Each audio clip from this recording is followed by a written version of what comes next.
my career was up and, it took forever to get there and then it was done immediately. LeBron is just like forever, just greatness over such a long, sustained period of time. Nothing wrong with that. Nothing bad about that. Why would there be the whole longevity thing? Like, oh, LeBron, he's only considered so good because of his longevity. Well, whatever. Like, that longevity is great. Like, I don't have anything bad or negative to say about it. Like, he puts up the stats because of his longevity, but what's wrong with that? Just like Jordan, LeBron has the negative stereotypes you can say about him. You can say he flopped. You can say, all the finals losses. You can say he collapsed against San Antonio. Maybe even you could throw in the decision, I guess. Michael Jordan had like his whole gambling thing that was like he was notorious for. And, he was a jerk as a teammate, especially in like the first half of his career. They both have their foibles. It's just like, well, what do you prefer? Like, for me, I prefer the process, the pitch of Michael Jordan's greatness. With LeBron, it's like so over the top extraordinary. It's so unrelatable to me that, I'm much more in league with the player that I can relate to more. And that's not to say anything bad about LeBron or take anything away from him. I'm glad that the fans that love him.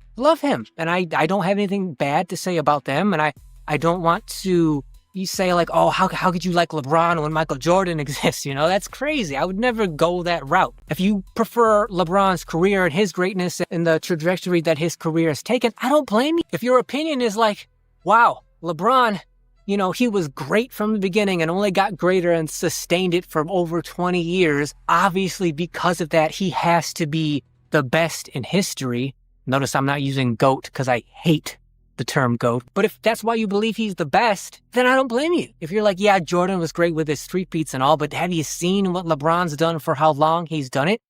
Because, to me, that means he's the best.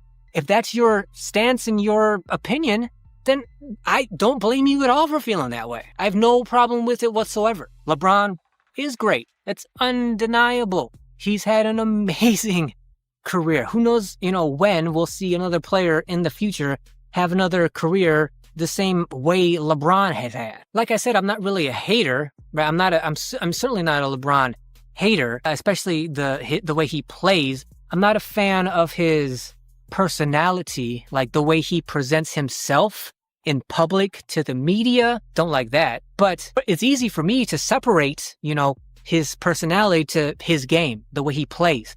Have nothing but respect for that. The whole flopping thing, I don't know. Who cares? I don't care.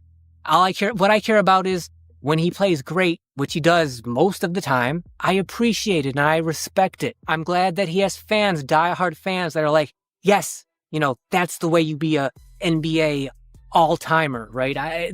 I'm glad that those fans exist and they have a player like that they really enjoy and are locked into. It's just a selfish thing for me that I can relate to Jordan, so Jordan just happens to be my favorite. Speaking of me being selfish, do you know how you can tell that I'm pretty objective about this whole LeBron-Jordan debate? It's because I've never really had, it's not like I have a favorite team or a favorite player, right? I'm not in love with a certain player or a certain team. I love the game and the sport of basketball. It just so happens that Jordan came along the right place, right time for me in my life.